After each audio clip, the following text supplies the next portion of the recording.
You look good. Oh, the light again. The one behind me. I don't know what to do with those lights, my dear. I'm still figuring out this new place of mine, really. I don't know. Mm-mm.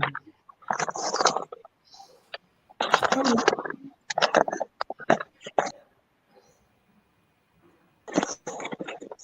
we're live, by the way. Go live.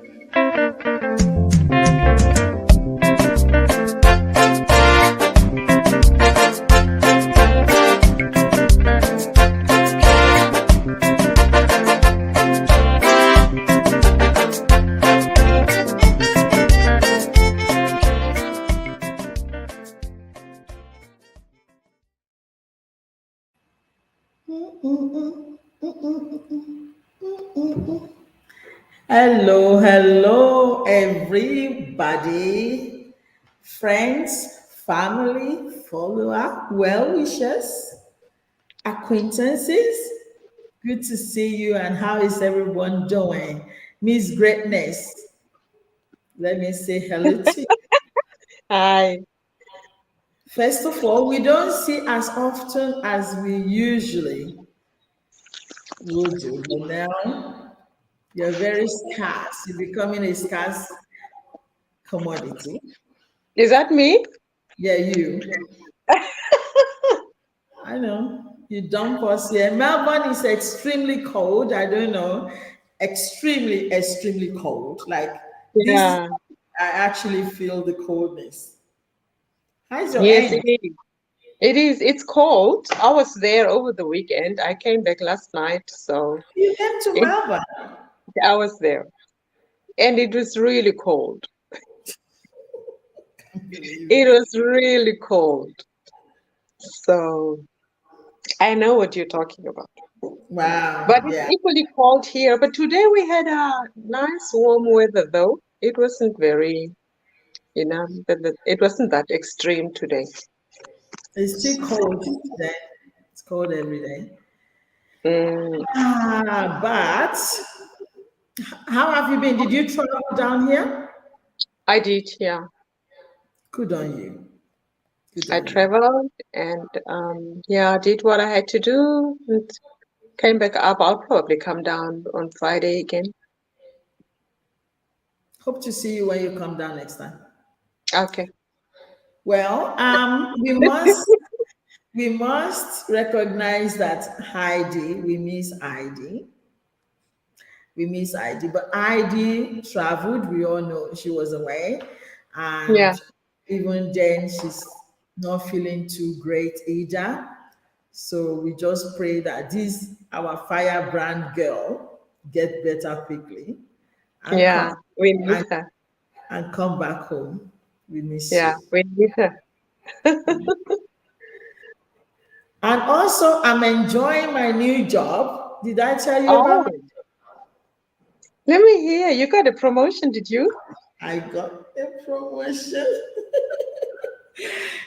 Sometimes you just, how do I say it? I'm really, really grateful because I thought I am now obsolete. I'm forgetting my teaching skills. I'm forgetting my in terms of my nursing, and all that. But I got back into it, and I'm like, wow, Wow. I know this is my zone really, and I'm really grateful. I love how I used to.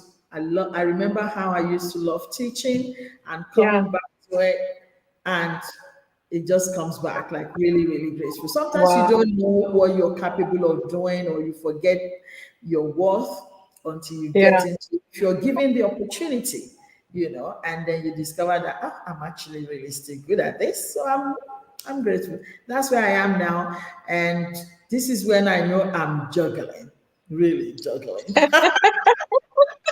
Have been having it easy before, but now, yeah, hard. I'm, Yeah. Now, as long as you can, have self-reflection and really take care of yourself, fill up your tank so that you don't burn out. Yeah. Yeah. Yeah. When I'm at work, my other work is when I can actually burn out because a lot of work you get into, some of it really, since I started this now, nobody dies. Everybody is fine.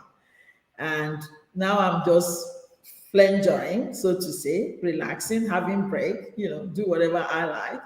But when I'm at my other work, I can't do whatever I like. As soon as I'm at work, people think I'm free, and I can't lock my door and say I'm not free, you see. Yeah. But now I'm not free because you can't really see me.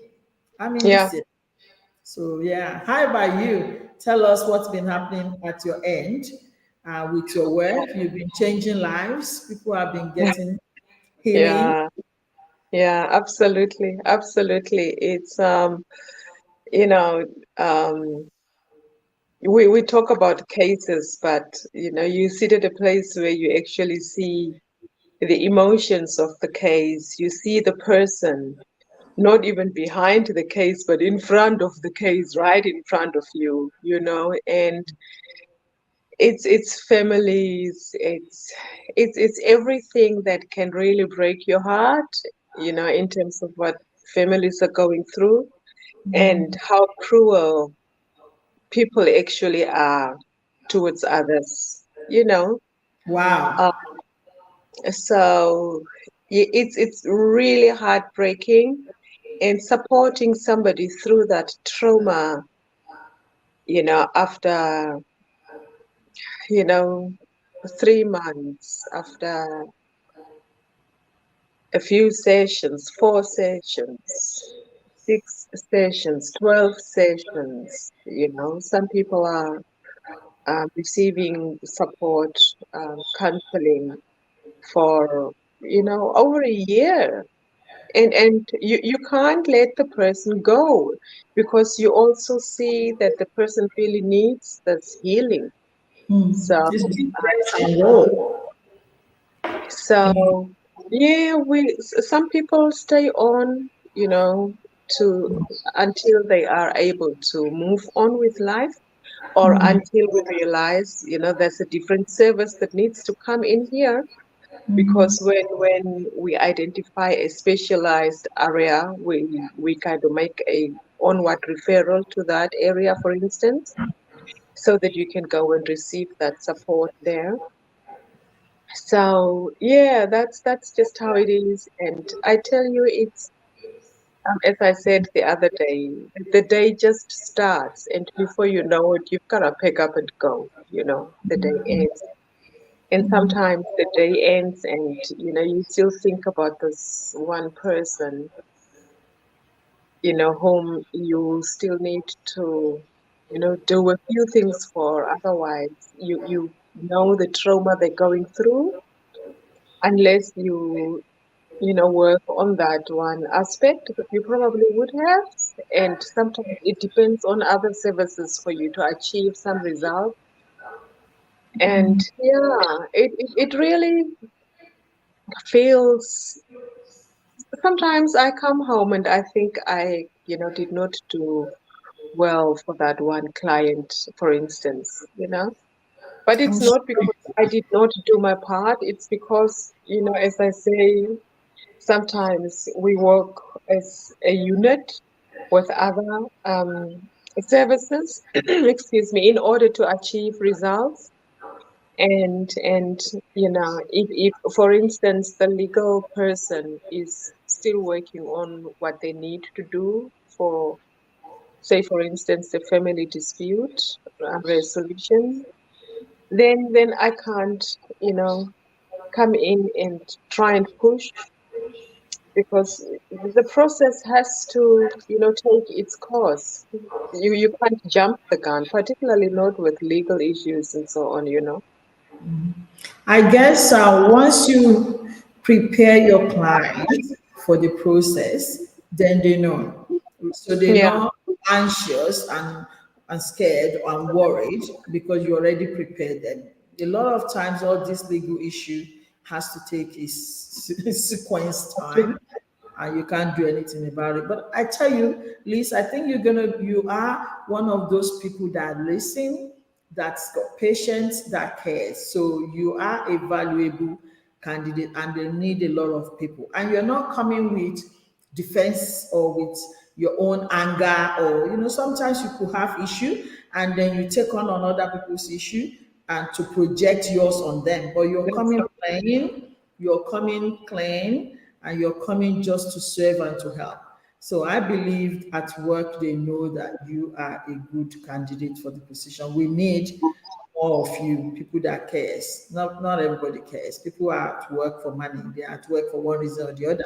But you're there because you care. You're the best person for the job, I reckon. Thank you, Temi. It's true.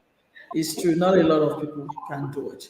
But let's go on a quick break, and we're going to come on today's topic.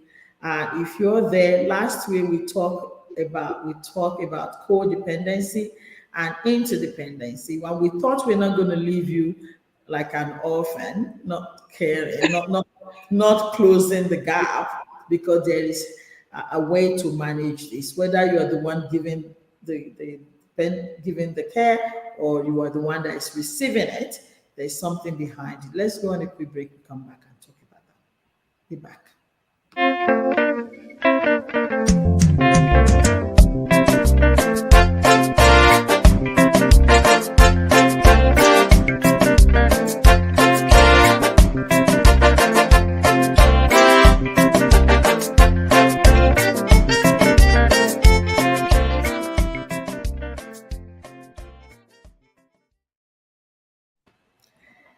Welcome back on the show. We're still talking about our last week topic. So this is part 2, and codependency, the features of it. I looked into the codependency and listen to this, and I think everyone should listen to it and just pause for a minute and see if you are a contributor or if you're a receiver of this. So, as a codependent person, uh, Mm-hmm. the feature that they display will be anxiety, uh, Mm-hmm.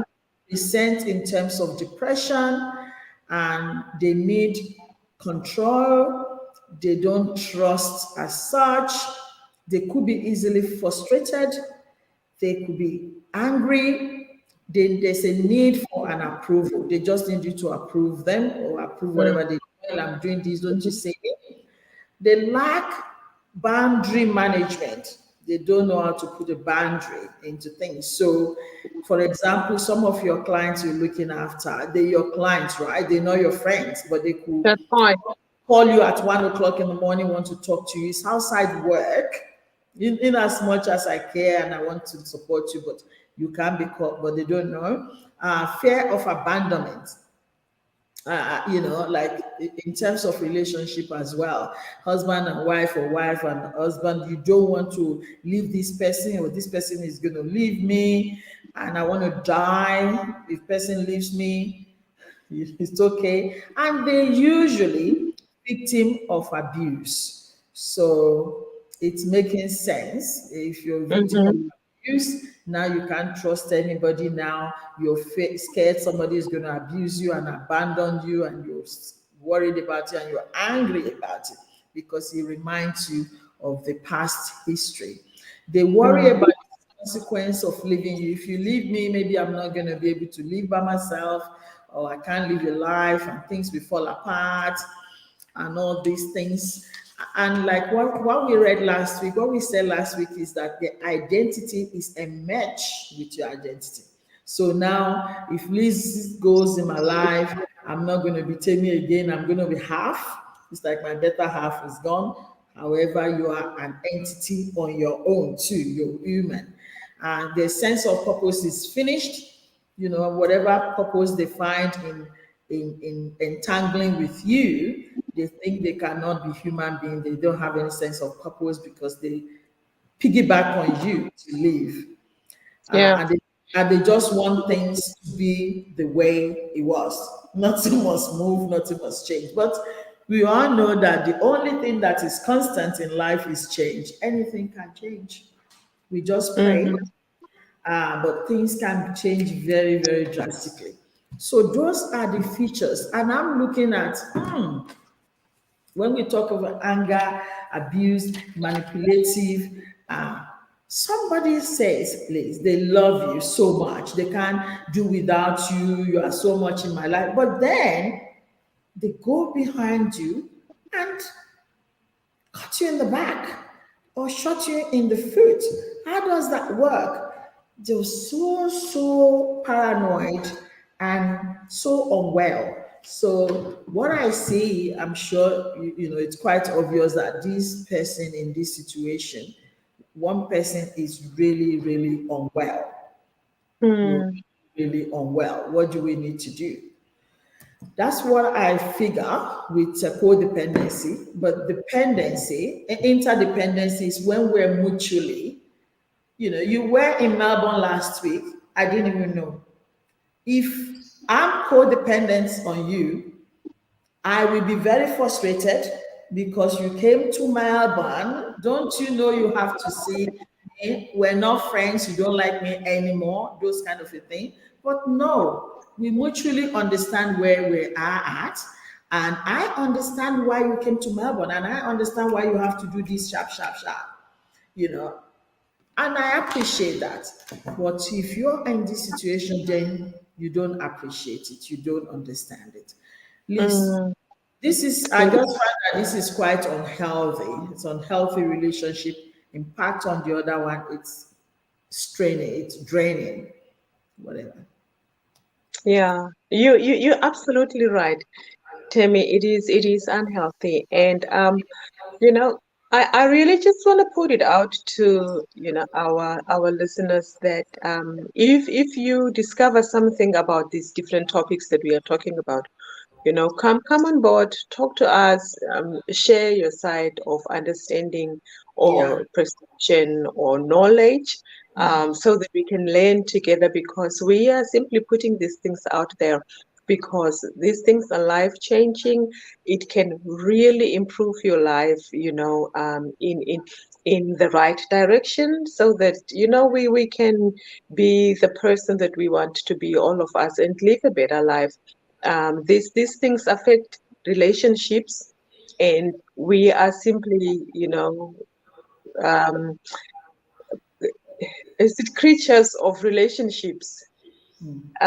We live with other people, and because of that, it's really important for us to know how we relate with each other, and create that balance and develop those healthy interactions and relationships with each other. So if you discover something, we are not sitting here because we know it all. We go, we read, we Why? share our own experiences, and that is how we go about this. And that's why I miss Heidi so much, because she's got such a rich life and a rich story, that kind of just provides input from all kind of angles with her own life. Me too. In saying that, Temi, yes, codependency, you know, um, can can can come in different ways or in different areas of our lives. You can be codependent um, because of finances. You can be codependent on just love. You can be codependent on psychological well-being. So it's really something that people in a relationship need to guard or be conscious about, Yeah. because you who are not codependent in this area, can be codependent in the other area. So it's an aspect of assessing your relationship. Organizations have got their strategic sessions, maybe 2 or 3 of them during the year. Why would we who are dealing with people not have such when we have different kind of relationships? Just have a session where you check in your relationship with this person, the level that the relationship is at, and how the giving and receiving in the relationship is taking place. Who is giving more? Who is receiving more? Is there a balance in, how we give, how we receive? Does this giving and receiving build us together, or is it only one person who is sitting pretty and the other person has got to,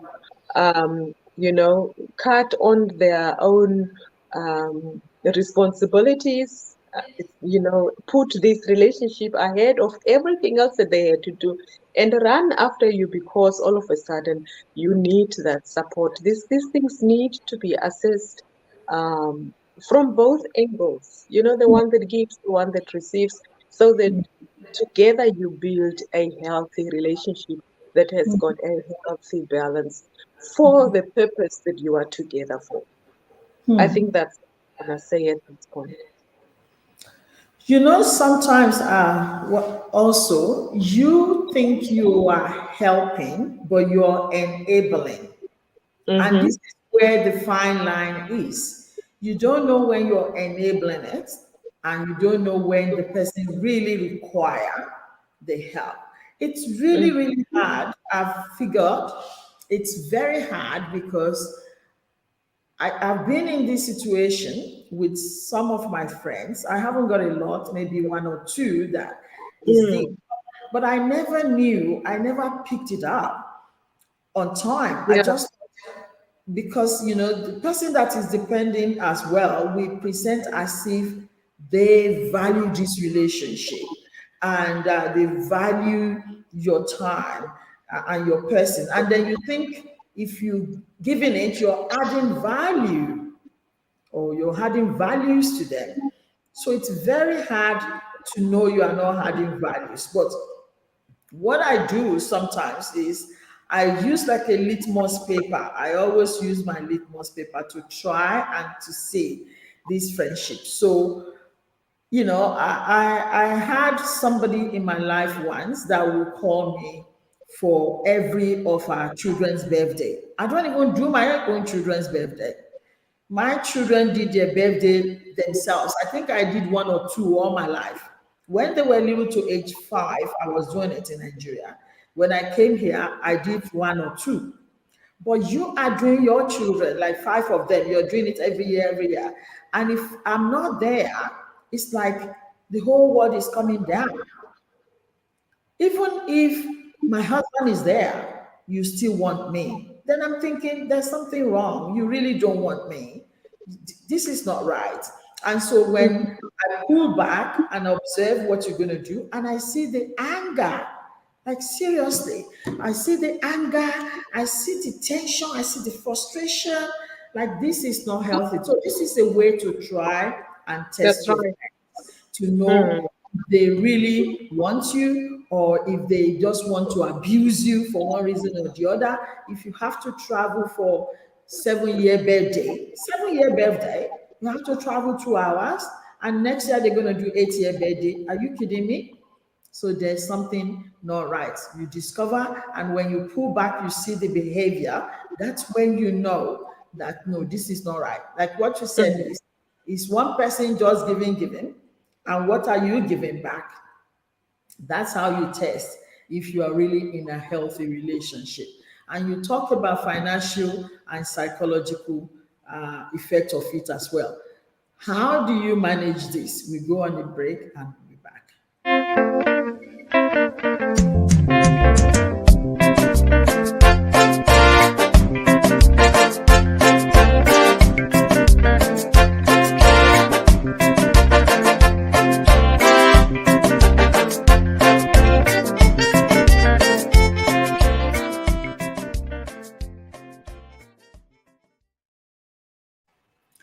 Welcome back on the show. We're still talking about the topic codependency and interdependency, and the effect, the feature, how they present.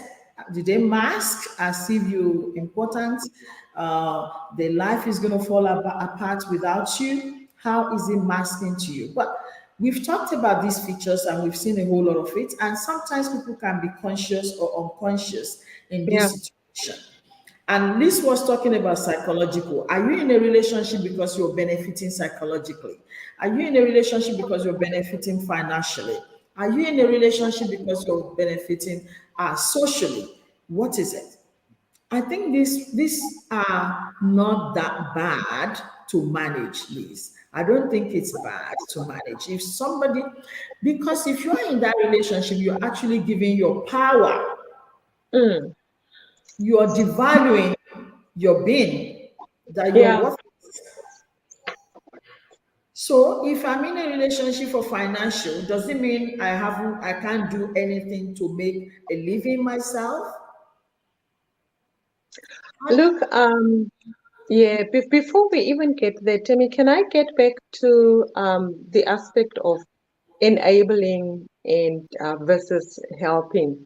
Yeah. Um, yes, the one way of looking at that in terms of, moving towards a healthy side of the relationship is when when you help or you encourage, you want to see growth, you want to see improvement in the other person, you want to see the Correct. person learning, Yes. so that after some time of this support that is coming to the person, there should be a sign that this person can go and stand on their own. Yes.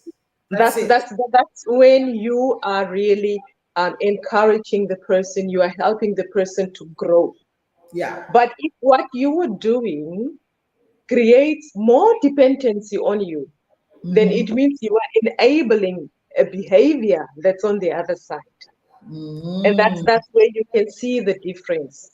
If this person is not growing, if this person is not learning, if this person is not moving towards a better person who can stand on their own, then you need to know that you're dealing with something.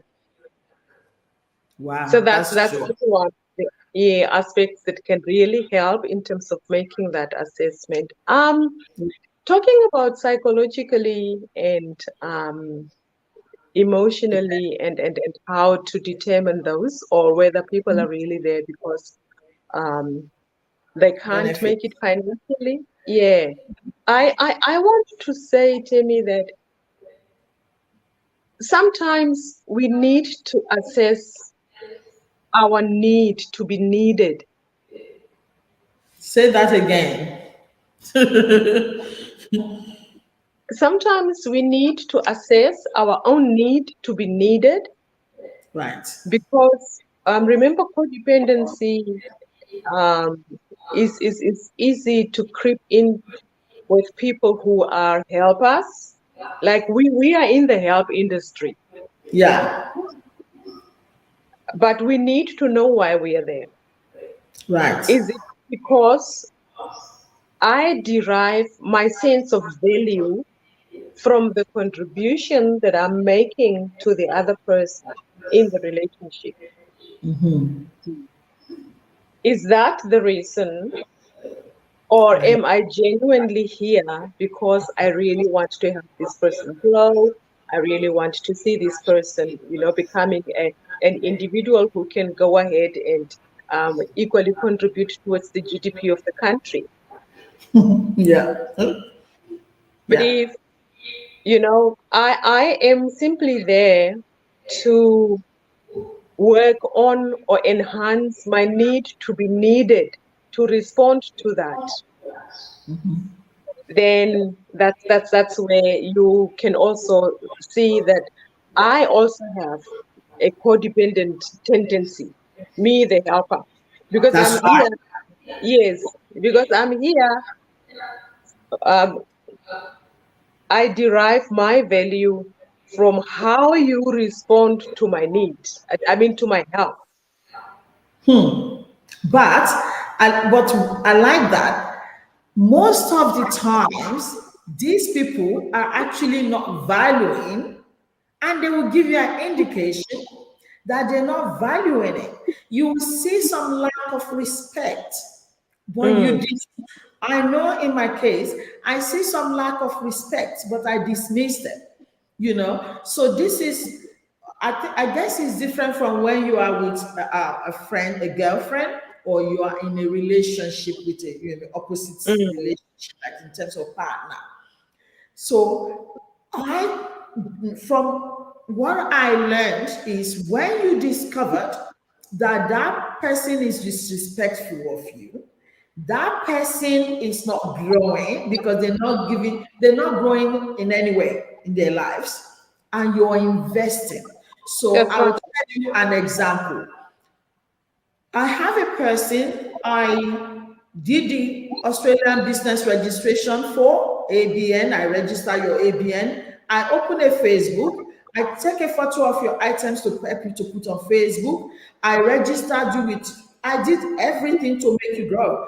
But I left these things 2 years ago and everything stopped 2 years ago. You're not even trying. And then you call me again this year and say, oh, what was my ABN again? Did you register for me? Even you forgot I registered for you. What a lack of respect, waste of time.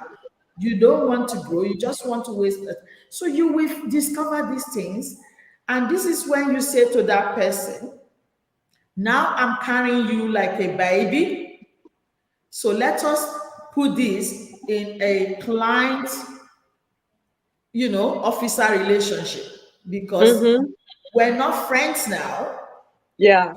You are a client to me. We need to now draw the line. And Yeah. it could be, I know you said we should prepare the person. That's one of the things you said last week. Prepare the person or the people in this category, prepare them to let them know. Um, but I discover it doesn't matter how you prepare them, it will be volatile because they have this tendency, they have Mm-hmm. this anxiety, they have this anger, they have this frustration, they have this ego, unhealthy ego, and unhealthy rivalry. So you either, my friend, we're growing together, or you are not growing, and I hold you like my younger one or a Mm. client. You need to be able to stand your ground, and it's okay, because really, if you lose the person, it's not that you lose anything because they're not investing in your life anyway in any form. You're the Mm-hmm. one investing, and that investment is not even translating to anything. It's not maturing, there's no profiting, there's nothing. So then it's a waste of time. That's what I discovered from what you're saying. But I Yeah. guess as a partner is different, because you think you're giving value to this person, and then you're deriving your sense of fulfillment because you're doing something. But the thing is, if you think critically, even the partner, are they receiving it? That's how you know. And it could be hard, it could be painful sometimes, because you are the one now even dependency on them, but you're gonna do what you have to do for you Yeah. to. But if it doesn't Yeah. affect you, even if you back off, if it doesn't affect you, then that's fine.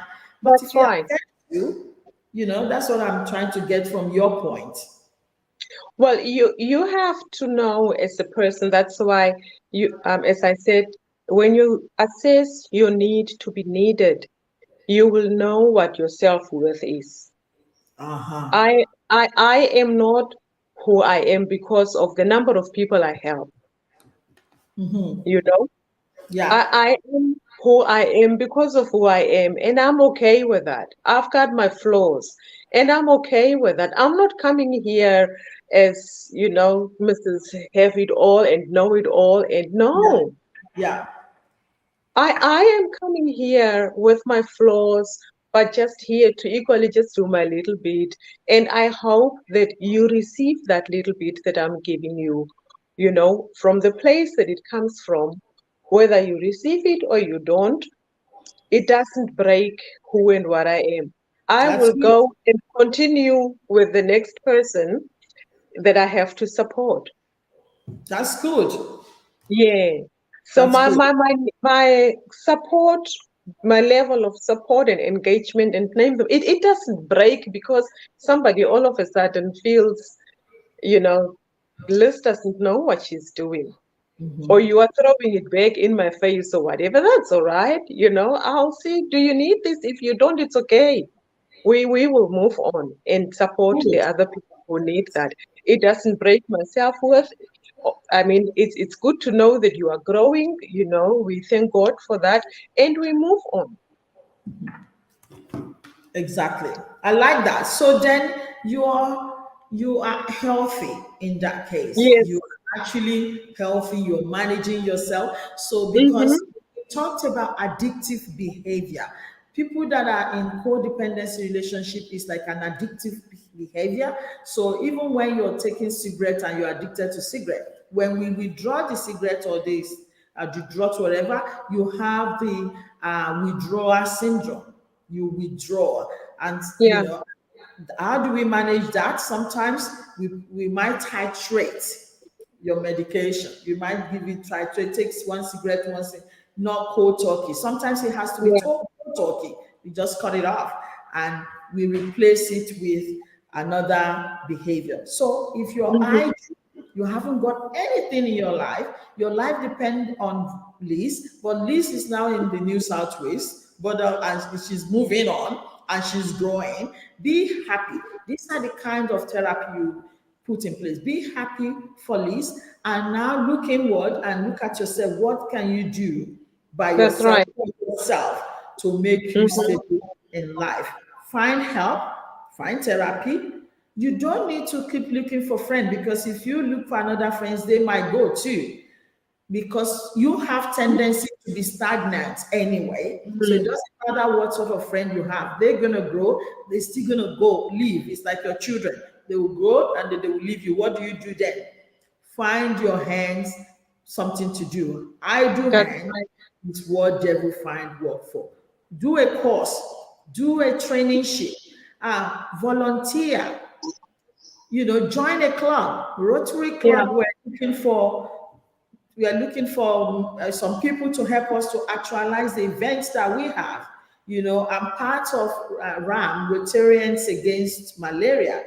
A lot of Australians are in this category of people, which are RAM supervisors and all that. You come from a country where the malaria is investing your people.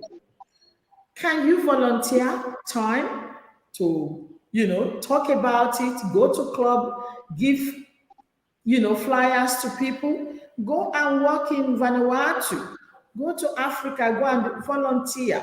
And people, organization will fund even your travel if you have to go. There's a whole lot of opportunity, especially in mhm, this country.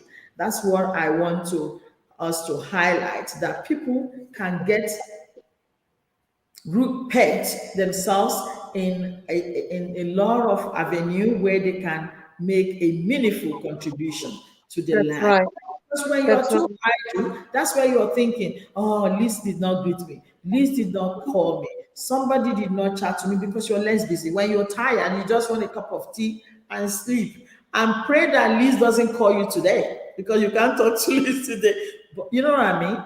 That's all that I can say. Try and find something meaningfully. Mm, And it doesn't matter. Some people are 60-year-old and they start elementary. Start something small and you yeah, see yourself slowly grow. That's my suggestion and advice to people. And if you must find another friend that will fulfill your life, not this person that is trying to move on. It could be your wife that is moving on. Let it be. It could be your husband that is moving on and said he's going to move. Don't say you're going to die and kill yourself because somebody is moving on. It could be your friend that is moving on. It's okay. Sometimes when situation changes and you have to move on. That's just my own advice. Find something, volunteer, give help, do something to help. You know, join the Cube Church International. We're looking for people to greet at the door. Do something. We're gonna have to go. We've gone few minutes ahead over our time as well. And you talk about depression. Depression is a silly, slow killer sometimes. If you yeah. think you're a bit erratic or you're a bit snappy, get Mm, get therapist. If you have to take medication, do whatever yeah. help you, to make you to get over yourself. And that's what I'm gonna say. Liz, final thoughts so we can just call it a day. You know what? I really want to read this one, Okay. um, so that we can probably conclude with it. It says it's about the need to be needed. And it says, as a result of childhood trauma, childhood emotional neglect, and dysfunctional family dynamics, a giver feels fundamentally flawed and unworthy. and believes he must earn love. Oh, So you sacrifice your own needs in order to feel accepted and valued. wow. So, and that's where, People if please. Temi calls me, everybody has to wait. I've got to run to Temi. Everything else comes to a standstill Ah, because I derive my self-worth and value from what I do with you and for you. uh-huh. Because of the childhood trauma, the childhood neglect, and the dysfunctional family dynamics that I come from. Wow. It makes sense. So It we makes need to look at how much of where we come from we are still carrying, and how much of that informs the decisions that we make today in yeah, our own relationships, and 100%. how that affects the dynamics in your relationship, whether 100. it's healthy, whether it's balanced, or whether you really need to do something. Wow. 100%. I agree with you. Upbringing makes a huge part of our being, of our It's a foundation. decision to life is our foundation. Consciously or unconsciously, it makes what sort of decision, it Mm, informs the decision that we make, 100%. But, what I always do is check in, pull back, reflect on what you're doing, reflect on the other, how you're receiving what you're receiving. Are you yeah, doing it to abuse people? Are you just taking? Are you giving? What's the essence of it? You need to pull back. And if we listen to ourselves, if we look in, we will get the answer. that's Don't deceive fine. yourself. If you deceive other people, don't deceive yourself. Check yourself Mm, and see what you're doing. Is it absolutely, good? Tammy, you're so right. Yeah. So we're gonna call it a day today. I think we've given you an insight into what to do to get a hold of yourself and control of your life and keep growing, keep moving one step at a time, and you get there. Have self-fulfillment, guys. God bless you as you listen. We Thank see you you. next week again. Bye bye for Okay, now. Ciao, bye. ciao. Bye.